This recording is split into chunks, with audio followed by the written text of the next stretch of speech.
बोटाच्या एका स्पर्शाने संबंध जगातील घडामोडी व दिग्गजांच्या प्रतिक्रिया पाहण्यासाठी राजमुद्रा न्यूज लाईव्ह हे ॲप डाउनलोड करा आणि आमच्या चॅनलला सबस्क्राईब करा.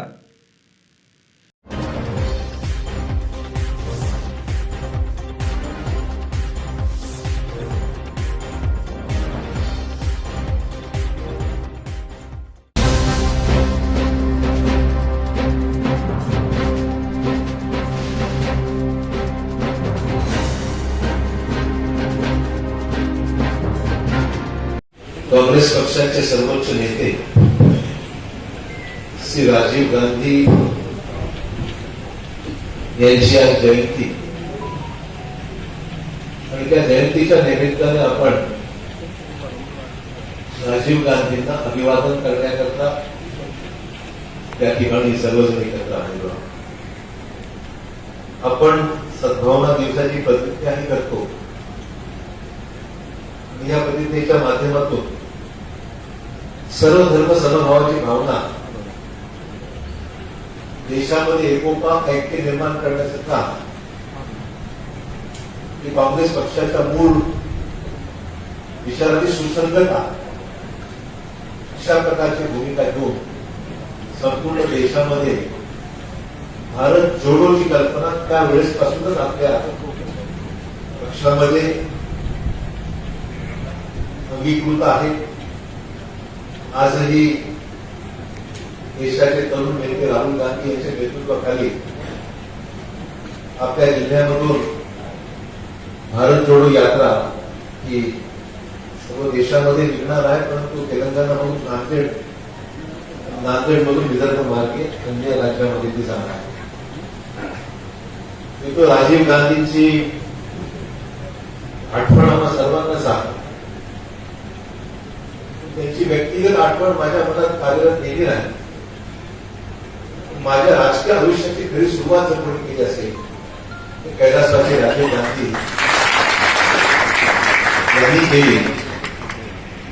आणि नांदेड लोकसभा मतदारसंघातून 1986-87 ला निवडणूक लढवण्यासाठी संधी त्यांच्या कालावधीमध्ये पोटनिवडणुकीमध्ये त्यांनी मला दिली.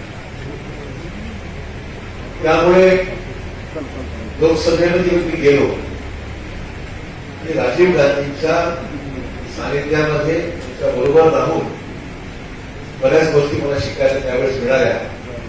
मला जरूर या ठिकाणी आपल्यासमोर नमूद केलं पाहिजे. त्यांचा कालावधी त्यावेळेस एकत्र काम करण्याचा अनुभव देशाच्या सर्व तरुण पंतप्रधानांच्या बरोबर त्या कालावधीमध्ये काम करण्याची संधी मिळणं फार दुर्मिळ अशा प्रकारची बाब होती.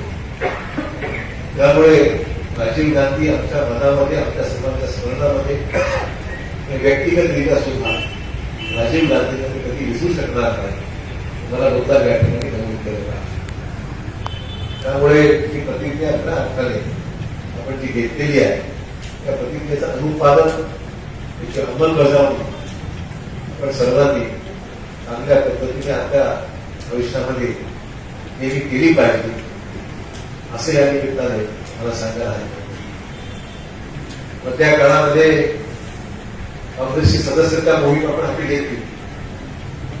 त्या सदस्यता मोहीममध्ये महाराष्ट्र आपला जिल्हा पहिला आहे. ज्या लोकांनी मेंबरशिप नोंदवली त्याच्यामध्ये महाराष्ट्रामध्ये पहिल्या 10 मध्ये आपण आहोत. आणि कोकणला जी नवल कोकणला हे सगळ्यात जास्त नोंदणी ही त्याच्यामध्ये केली. नवल कोकणला उशिरा आले. तुमचं सरकारने कोकणला नोंदी लागला. त्यामुळे तुमचं सरकार पुन्हा टीपी सावंत त्यांचं सरकार पुन्हा नवल कोकणांचा करतील पुढाकार घेऊन त्यांनी सदस्यता केली आणि नोंदी चांगल्या केल्याबद्दल पुनश्च त्यांचं या ठिकाणी अभिनंदन करतो, त्यांचं स्वागत करतो. तेच नव्हे ज्यांनी याच्यामध्ये पुढाकार घेऊन काम केलं तर सगळं माझ्या सहकारी मित्रांचं मनापासून अभिनंदन करतो. मित्र पुढचा काळ संघर्षाचा आहे. आपलं सरकार होतं, आज आपलं सरकार नाहीये. सरकार नसलं तरी सुद्धा आपण सर्वांनी एकजूट कायम ठेवून आपल्या रस्ता जबाबदार आहे. पुन्हा आता महानगरपालिकेची निवडणूक ऑक्टोबर महिन्यामध्ये अपेक्षित होती, पण ऑक्टोबर होईल असं मला वाटत नाही. पुन्हा वॉर्ड रचना, जिल्हा परिषदेचा वॉर्ड रचना पुन्हा होणार, नगरपालिकेचे जिल्हा परिषदेचे गट आणि गट जे आहेत ते पुन्हा होणार, महानगरपालिकेचे सुद्धा वॉर्ड पुन्हा घ्यायला पाहिजे, सुरुवात केली सगळी माहिती. पुन्हा नवीन आरक्षण, पुन्हा नवीन सगळ्या पद्धतीने. त्याच्यामुळे ही जी मंडळी जिल्हा परिषद किंवा महानगरपालिकेला इच्छुक आहे पण थांबावं लागेल. तोपर्यंत हे सर्व होत नाही, तोपर्यंत थोडासा धीर धरावा लागेल. म्हणून नगरपालिकेच्यामध्ये खूप काही बदल नाही. नगरपालिकेच्या वॉर्डमध्ये किंवा आरक्षणामध्ये नगरपालिकेत कुठला बदल नाहीये. फक्त अध्यक्षाची निवड ही पब्लिक मधून, लोकांमधून डायरेक्टली होणार आहे. हा फरक नगरपालिकेमध्ये करणार. नगरपालिकेचे अर्ज अध्यक्षांनी मागवले ते आपल्याकडे प्राप्त आहेत. लवकर त्याच्यावर प्रक्रिया करून आपल्याला हे सगळं गणित उभारावं लागणार आहे. त्याकरता आम्ही लक्ष घालतो. परंतु ही प्रक्रिया चालू राहील. परंतु आपल्यासारख्या सर्व प्रमुख कार्यकर्त्यांनी आपापल्या भागामध्ये कार्यरत राहून त्या ठिकाणी आपल्याला कसा आपला उपक्रम ताकदीने आपल्याला निवडून आणता येईल याकरता लक्ष केंद्रित केलं पाहिजे.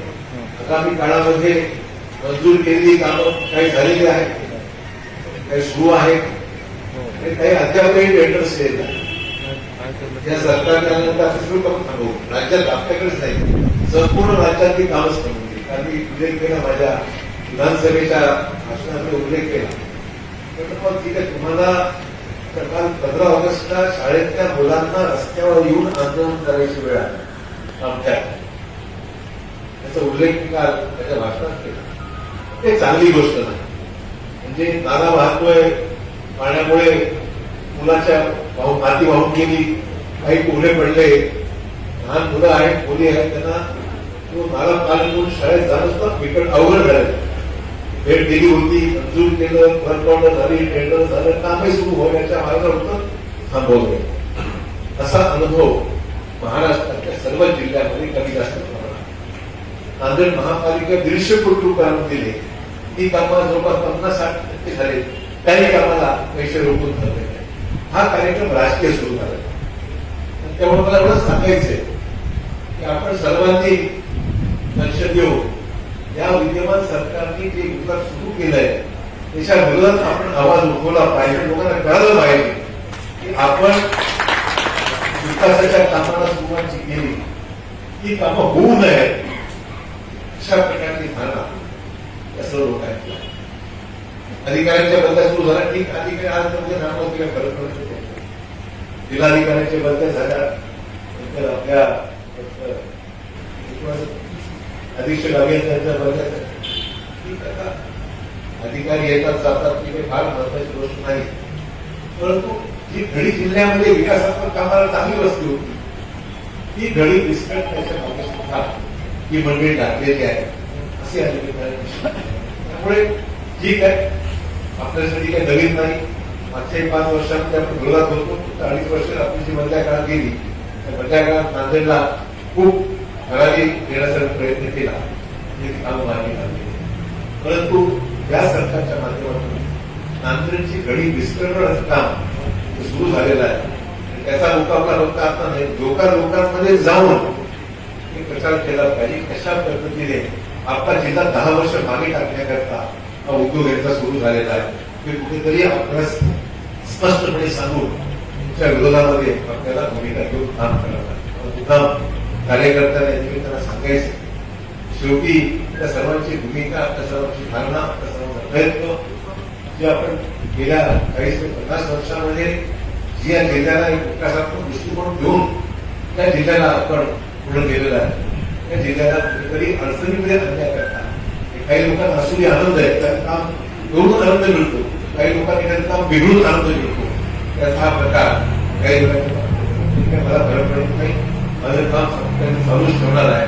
मला लोकांना सांगितलं पाहिजे त्या गोष्टी आहेत त्या सभागृहामध्ये आवाज उठवण्यासाठी राहणार नाही. रस्त्यावर